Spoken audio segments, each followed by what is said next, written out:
All right, now I'm going to give a brief introduction to Bluehost. So Bluehost, this is the actual the interface for Bluehost after you sign up.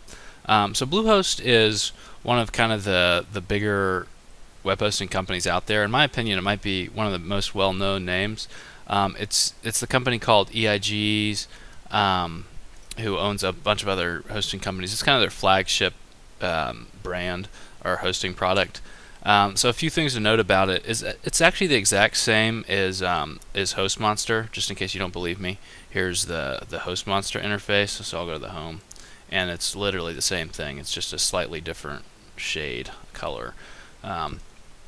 So they actually offer the same product, no difference. So Bluehost, HostMonster, and also JustHost is the same. So if you do decide to go with Bluehost, actually look at JustHost or HostMonster. Usually JustHost is the cheapest, so I just recommend getting the cheaper one because, well, there's no reason not to. So Bluehost is actually, I think, as far as shared hosting, it actually offers the most flexibility and the best interface.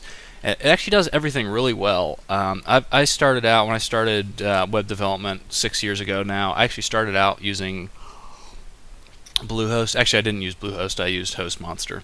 But basically, it's the same thing. And they have they just provide a ton of flexibility and great interface. So they have the cPanel interface. It's a bit hard to put your finger on, but basically they have everything you could possibly need or ask for in web hosting. The one downside, which is a pretty big downside, is they're a bit slow. So I'm not sure if you can see this list here. So I did some speed tests on some of the bigger web hosting companies, and Bluehost actually had one of the slower scores. I actually just updated this a few days ago in 2014.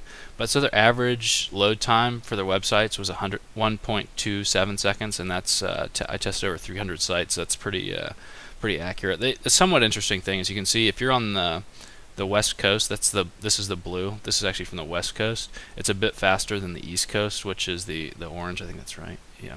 So so they are not the fastest. They're also DreamHost seems a little bit slower, but relatively the same. But so compared to iPage or something, they're over twice as slow. So that's something to consider. And I don't think it's a deal breaker all the time, but in my opinion, I might, if I was using WordPress or something, I might just rather go with iPage. My two exceptions that I'll say to that are if you're a web developer starting out, I would actually just go ahead and get Bluehost because one, you're probably going to be putting up a lot of websites. You can always upgrade to the VPS if it is too slow, and Bluehost just provides way too much flexibility, including like stuff like this shell access. You can buy dedicated IPs, tons of things. They have a great system for managing your domain, which I think is really important. So I've got a bunch of domains. Great system for managing domains. They have all sorts of ways to manage your PHP configurations. They got Ruby, other CGI tools and stuff, Apache handlers. They just offer just everything you could think of. Plus, they have the promotional stuff, emails. You can monitor your server. Manage IPs, databases. They offer MySQL, obviously all the interfaces that go along with that. They're basically unlimited. Obviously, there's some limitations, but you really have to use a ton in order to hit those limitations. Yeah, this all in all, they're a great company. If their web servers were faster, it would just be a hands down. They would be the best company. Unfortunately, the shared web hosting, they just pack. They pack quite a few websites on one server, and sometimes you never know. Sometimes your website will be fine, but other times your website will just be a little too slow.